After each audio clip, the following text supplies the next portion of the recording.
যাদের আত্মবলিদানের মধ্য দিয়ে বিজেপি সরকার প্রতিষ্ঠা হয়েছে, সেই ভারতীয় জনতা পার্টির অকালে ঝরে যাওয়া 321 জন যারা আত্মবলিদান করেছেন তাদেরকে শ্রদ্ধার সঙ্গে স্মরণ করেছি, সমবেদনা জানিয়েছি।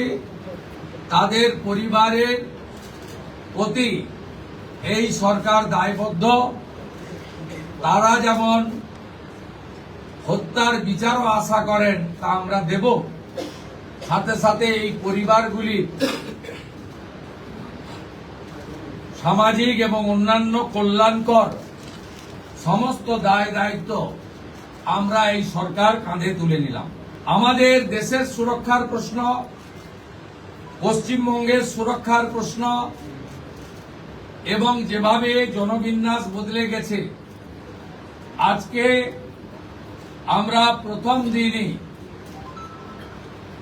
আমরা কেন্দ্রীয় স্বরাষ্ট্র দপ্তর তথা বিএসএফ এর সীমান্ত সুরক্ষিত করার জন্য জমি ট্রান্সফার প্রক্রিয়া আমরা আজকে অনুমোদন দিলাম এবং আজ থেকেই ল্যান্ড ট্রান্সফার প্রক্রিয়া শুরু হবে। ভূমি ও রাজস্ব সচিব তাকে এবং মুখ্য সচিবকে দায়িত্ব দেওয়া হলো 45 দিনের মধ্যে বিএসএফ এর প্রয়োজনীয় জমি হস্তান্তর সম্পূর্ণ করতে হবে, যা আমাদের কেন্দ্রীয় স্বরাষ্ট্রমন্ত্রী নির্বাচনের আগেই বলেছিলেন। এই কাজটা আজকে প্রথম ক্যাবিনেটে আমরা করলাম। আমরা আয়ুষ্মান ভারতে যুক্ত হলাম এবং সংশ্লিষ্ট দপ্তর কেন্দ্রীয় স্বাস্থ্য দপ্তরের সঙ্গে প্রয়োজনীয় যে এগ্রিমেন্ট, অন্যান্য যে বিষয়গুলি রয়েছে সেটা স্বাস্থ্য সচিব, মুখ্যমন্ত্রীর দপ্তরের উপদেষ্টা এবং মুখ্য সচিব মিলিতভাবে অতি দ্রুত সম্পন্ন করবেন। অর্থাৎ আজ থেকে মাননীয় প্রধানমন্ত্রী ঘোষিত পশ্চিমবাংলার মানুষের প্রতি যে কমিটমেন্ট আজকে ভারতীয় জনতা পার্টির ক্যাবিনেট সেটা সম্পূর্ণ করল।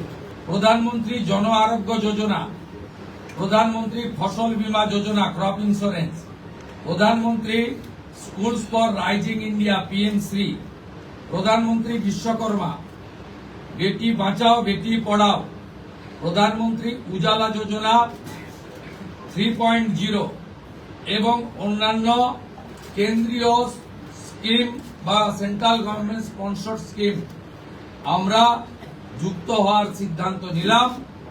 বিশ্বকর্মা যোজনায় আমাদের যারা বিশ্বকর্মা আছেন, হাতের কাজ করেন, আমাদের কামার কুমোর থেকে কুম্ভকার, স্বর্ণকার থেকে মালাকার থেকে তাঁতি থেকে নাপিত থেকে সবাই যারা 8,65,000 আবেদন করে রেখেছিলেন, আগের সরকার যাদের আবেদন জেলা শাসকদেরকে দিয়ে কেন্দ্রের এমএসএমই দপ্তরে পাঠাতে দেননি, আমরা দ্রুত ওই 8,65,000 পিটিশনকে পাঠানোর ব্যবস্থা নিলাম।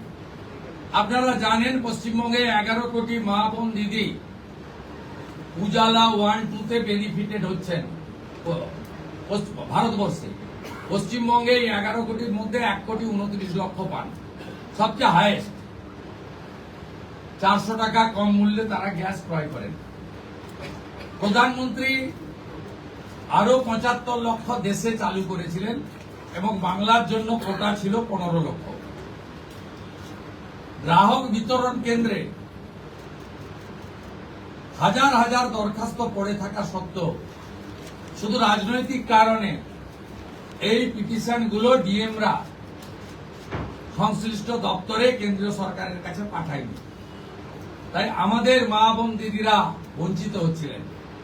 আমরা গ্রাহক বিতরণ কেন্দ্রে পড়ে থাকা সমস্ত পিটিশন অতি দ্রুততার সঙ্গে জেলা শাসকদের সংশ্লিষ্ট কেন্দ্রীয় মন্ত্রক পেট্রোলিয়াম ডিপার্টমেন্টে পাঠিয়ে দেওয়ার নির্দেশ দিলাম।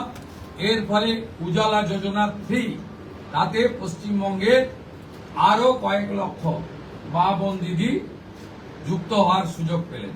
এতদিন পর্যন্ত পশ্চিমবঙ্গে national cadre is IPS, Paschimbanga cadre WBCS WBPS, এদের কোনো কেন্দ্রীয় সরকারের ট্রেনিং এ কেউ যুক্ত হতেন না। এটা মুখ্যমন্ত্রীর অলিখিত নির্দেশ ছিল। আগের মুখ্যমন্ত্রী, বিদায়ী মুখ্যমন্ত্রী, প্রাক্তন মুখ্যমন্ত্রী।